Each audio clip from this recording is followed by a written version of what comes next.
और अब समाचार विस्तार से। चांदूर बाजार तहसील में ब्राह्मणवाड़ा थड़ी पुलिस ने रविवार को 14 लाख रुपए मूल्य का गुटखा जब्त किया। पुलिस ने 2 आरोपियों को हिरासत में भी लिया है। पुलिस को मिली खुफिया जानकारी के अनुसार मध्य प्रदेश के बैतूल से अमरावती जिले के घाट लाटकी मार्ग पर लाखों रुपए का गुटखा आ रहा था। पुलिस ने तुरंत सड़क पर नाकाबंदी कर दी। 4 पहिया आयशर वाहन संदिग्ध रूप से आ रहा था। ट्रक को रोककर अंदर सामान का निरीक्षण किया गया।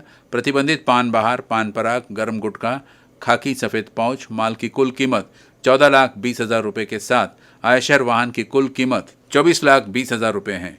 माल और वाहनों को जब्त कर लिया गया। इस मामले में मनीष इमरत धुर्वे और सुनील रतन साहू को गिरफ्तार किया गया है।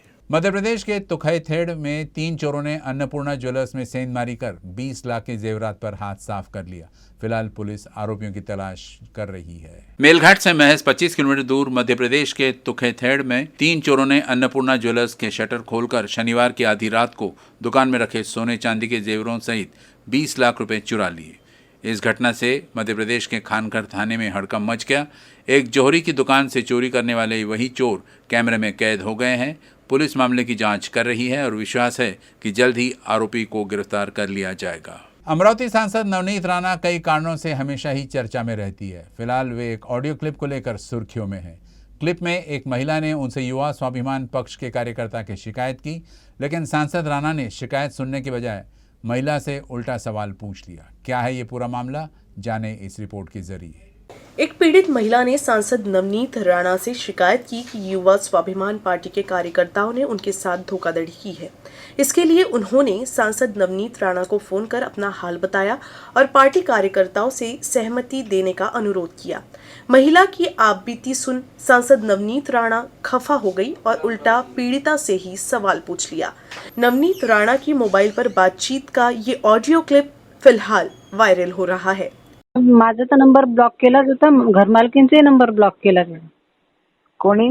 उपेन बसलेनी किराया 12 तारखेचा 12 तारखेलाही किराया दिला नाही, नुसतं कॉल करतो म्हणते, करतही नाही, मेसेज करतो फक्त। आता मी माझी मुलगी आणि माझे सामान घेऊन कुठे जाऊ सांगा? ताई माझं काय घेणं देणं मला सांगा, माझं काय घेणं देणं तुम्ही सांगा। घेणं देणं काय माझं काय या सब्जेक्टशी माझा काय संबंध मला सांगा ताई, माझा काय संबंध मला सांगा ताई। थोडं समजून सांगायचं, थोडं सांगितलंय। आता तू समोर जाते मागे येते, तुमचा फॅमिली विषय आहे, तुम्ही बोलून घ्या आपल्यामध्ये काय आहे ना। पण बोलायसाठी समोर यायला तयार नाही ना। फोनवर 2 सेकंदाच्या वर 3रा सेकंद आजपर्यंत बोलले नाही। कसं मला करून केला काय मॅरेज, दुसरा जे लफडा केला तुम्ही ते मला विचारून केला काय? तिचं लग्न झालंय ताई, मी त्याच्यासोबत जाऊ की नाही जाऊ म्हणून? लग्न 2017 मध्ये माझं झालं होतं ना आधी। ऐकून घ्या ताई, ऐकून घ्या। हा बोला ना। तुम्ही तेव्हा मला सांगितलं, तेव्हाच मी तुमची पूर्ण सब्जेक्ट ऐकून घेतलं। ऐकून नाही घेतलं काय? हो ऐकून घेतलं, पण तुम्ही असं कसं काय म्हणत आहे की लफडं सांगितलं का आधी? तुम्ही मला सांगून केलं काय? ते बोलणारच आहे ना। वन विभाग किसी भी वन संसाधन की तस्करी पर प्रतिबंध लगाने की कोशिश करता है, लेकिन तस्कर तस्करी के नए तरीका खोज लेते हैं। ताज़ा वाक़या में मध्य प्रदेश की सीमा से लगे अमरावती जिले के विभिन्न सीमावर्ती इलाकों से सामने आया है। यहाँ गोंद की तस्करी शुरू हो गई है। इस क्षेत्र के जंगल में बड़ी संख्या में सलाई के पेड़ है और इस पेड़ के गोंद की काफ़ी उपलब्धता है। वन विभाग किसी भी तरह की तस्करी पर रोक लगाने की कोशिश करता है, लेकिन तस्कर उसकी तस्करी के लिए नए नए तरीके ढूंढते रहते हैं। मध्य प्रदेश की सीमा से लगे बारातंडा, सावली खेड़ा, हीराम्बाबाई, दादरा, रानीगांव जैसे इलाकों में ऐसी ही घटनाएं देखने को मिल रही है। क्षेत्र के जंगल को सलाई के पेड़ के लिए उकीरा जा रहा है और बाद में पेड़ से बड़ी मात्रा में गोंद निकाला जा रहा है। वन विभाग हमेशा गोंद की तस्करी पर नकेल कसता हुआ दिखाई देता है। इसके बावजूद गोंद तस्कर बारातंडा क्षेत्र के जंगलों के रास्ते मध्य प्रदेश में तस्करी करने में सफल हो रही है। सूत्रों ने बताया कि तस्करों ने इस साल गोंद की कीमत 120 रुपये प्रति किलो से 150 रुपये प्रति किलो तय है और इस क्षेत्र के जंगलों से बड़ी मात्रा में सलाई ट्री से गम निकालकर तस्करों के हवाले किया जा रहा है। ये क्षेत्र हर साल मध्य प्रदेश के तस्करों से गोंद की तस्करी के लिए प्रसिद्ध है और ग्रामीणों से गोंद निकालकर मध्य प्रदेश ले जाया जाता है।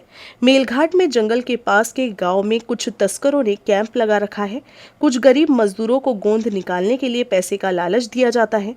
आपको जानकर हैरानी होगी कि मध्य प्रदेश में हर साल सैकड़ों क्विंटल गोंद की तस्करी की जाती है, जिसके लिए जंगल में कुछ गुप्त मार्ग का भी उपयोग किया जाता है।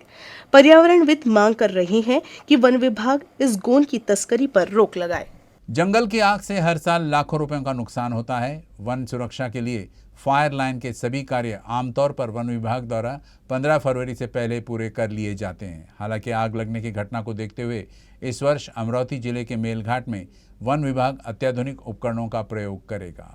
वनों की सुरक्षा के लिए वन विभाग फायर लाइन का सारा काम 15 फरवरी से पहले पूरा कर लेता है। हालांकि कुछ जगहों पर जंगल की आग से हर साल वन संसाधनों को लाखों रुपयों का नुकसान होता है। आग बड़े पेड़ों को नष्ट कर देती है और जंगल में रहने वाले जानवरों और पक्षियों को इसका खामियाजा भुगतना पड़ता है। इस पृष्ठभूमि पर वन विभाग अत्याधुनिक फ्लोर मशीनों की मदद से आग पर काबू पाने का काम कर रहा है। वन कर्मियों द्वारा कुछ अग्निशामकों को जंगल में भेज दिया जाता है। इससे समय रहते आग पर काबू पाने में मदद मिलती है। इन मशीनों को अब वन विभाग द्वारा आग पर काबू पाने के लिए विकसित किया जा रहा है। वैसे पिछले कुछ वर्षों में जंगल में आग की घटनाओं में कमी आई है। हालांकि वन विभाग ने अब अपने जंगलों को बचाने की तैयारी शुरू कर दी है। ब्रेक के बाद आपका फिर स्वागत है। नागपुर की युवा स्टार मलविका बंसोड़ को भारत की 2 बार की ओलंपिक मेडलिस्ट पीवी सिंधु से हार का सामना करना पड़ा है। सैयद मोदी टूर्नामेंट के फाइनल मुकाबले में सिंधु ने 21-13 और 21-16 से सीधे गेम्स में जीत हासिल की। रविवार को लखनऊ में BWF super 350 Syed Modi tournament का फाइनल मुकाबला खेला गया। इसमें महिला सिंगल्स के फाइनल मैच में पीवी सिंधु ने युवा स्टार मलविका बंसोड़ को महज 35 मिनट में हरा दिया। पहले ही सेट से मलविका लय में आने के लिए संघर्ष करती रही। सिंधु मैच के शुरुआती मिनटों से ही हावी रही। सिंधु ने पहले सेट को 21-13 से आसानी से जीत लिया। पहले सेट का दबाव मलविका पर दूसरे सेट में भी दिखा। हालांकि इस दौरान मलविका ने कड़ा संघर्ष किया, लेकिन सिंधु ने दूसरे सेट में मलविका को 21-16 से हरा दिया। इसी जीत के साथ सिंधु ने BWF super 350 Syed Modi tournament अपने नाम कर दिया। इससे पहले इंडिया ओपन में मलविका ने लंदन ओलंपिक की मेडलिस्ट साइना नेहवाल को पराजित कर सुर्खियों में आई थी। सैयद मोदी टूर्नामेंट में भी उनका परफॉर्मेंस बेहतरीन रहा है। नागपुर महानगर पालिका द्वारा नेताजी सुभाष चंद्र बोस की 125वीं जयंती और आज़ादी के अमृत महोत्सव वर्ष के उपलक्ष्य में रविवार को कई कार्यक्रमों का आयोजन किया गया। इन कार्यक्रमों के तहत शहर के शुक्रवारी तालाब में 75 कलाकारों द्वारा कैनवास पर सुभाष चंद्र बोस के जीवन चरित्र और आज़ादी के 75 वर्ष के दौरान देश द्वारा हासिल की गई उपलब्धियों को कैनवास पर उतारा गया। नागपुर के गांधी सागर तालाब के पास नागपुर शहर के 75 कलाकारों ने कैनवास पर अपनी कलाकारी प्रस्तुत की। इस कार्यक्रम के आयोजन का मकसद नेताजी के जीवन चरित्र और आज़ादी के 75 वर्ष की उपलब्धियों को चित्रों के माध्यम से दर्शाना था। कार्यक्रम का आयोजन नागपुर महानगर पालिका द्वारा किया गया था, जिसके लिए कलाकारों को थीम भी दी गई थी। शुक्रवारी तलावाची जी एरिया आहे त्या एरियामध्ये नागपुरातील जे 75 कलावंत आहेत त्यांच्या माध्यमातून 75 अशी पोस्टर्स बनवली जाणार आहेत की ज्यातनं शहरातील नागरिकांना एक स्वतंत्रताविषयी एक चांगला एक संदेश, कारण की आपला स्वातंत्र्याचा अमृत महोत्सव आहे, त्यातल्या त्यात नेताजी सुभाषचंद्र बोस यांची 125वी जयंती असा हा योग साधून नागपूर नगरीचे नागरिक, प्रथम नागरिक, सन्माननीय महापौरजी यांच्या कल्पनेतनं या कार्यक्रमाचं आयोजन करण्यात आलेलं आहे। इस आयोजन में कलाकारों ने भी रुचि दिखाते हुए कैनवास पर अपने मन की कल्पनाओं को चित्रित किया।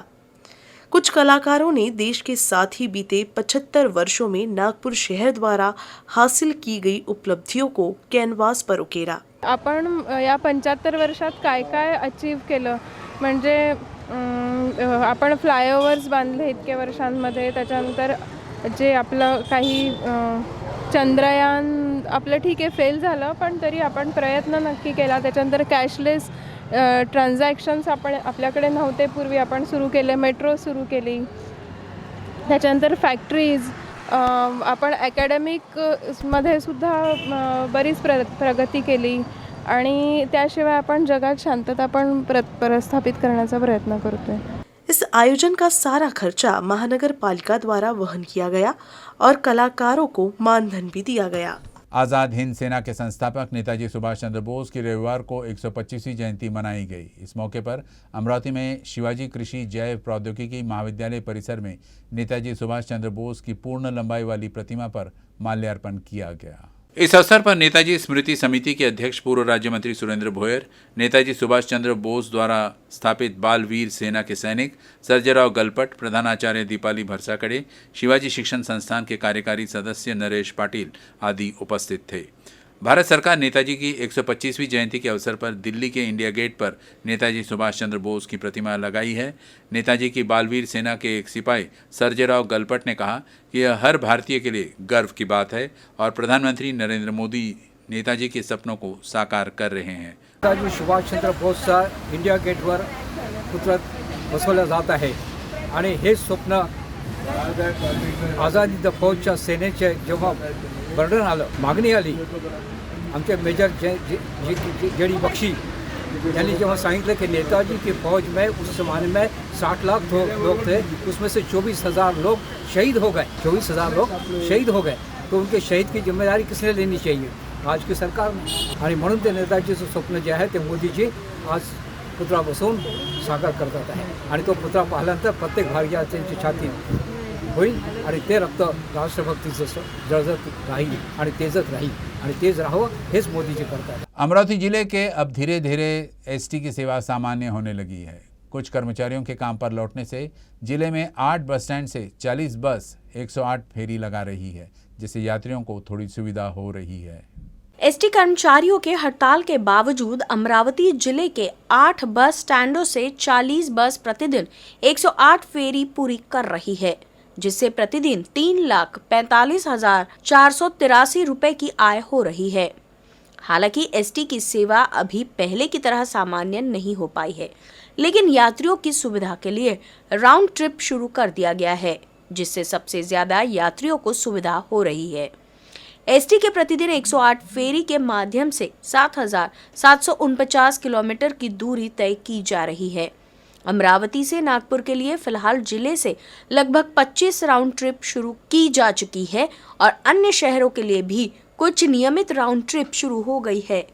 इसमें और इजाफा होने की उम्मीद है। फिलहाल 4,979 यात्री प्रतिदिन एसटी से सफर कर रहे हैं। अमरावती जिले में अमरावती मध्यवर्ती बस स्टैंड से यात्रा करने वाले यात्रियों की सबसे अधिक संख्या है। यहाँ से 1,402 और मोर्शी बस स्टैंड से यात्रा करने वाले यात्रियों की संख्या 1,095 है।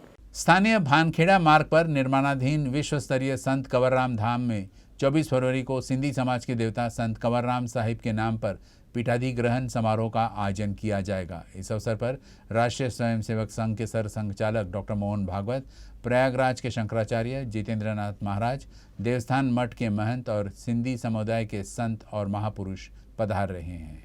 संत कंवरराम धाम ट्रस्ट के सचिव नानक आहूजा ने श्रमिक पत्रकार भवन राजापेठ में आयोजित एक पत्र सम्मेलन में कहा कि 24 फरवरी को अमर शहीद संत कंवर राम साहिब के सिंहासन पर विराजमान होंगे। इस अवसर पर आयोजित कार्यक्रम के सरसंघचालक मोहन जी भागवत, शंकराचार्य एवं परम पूज्य जितेंद्रनाथ महाराज मौजूद रहेंगे।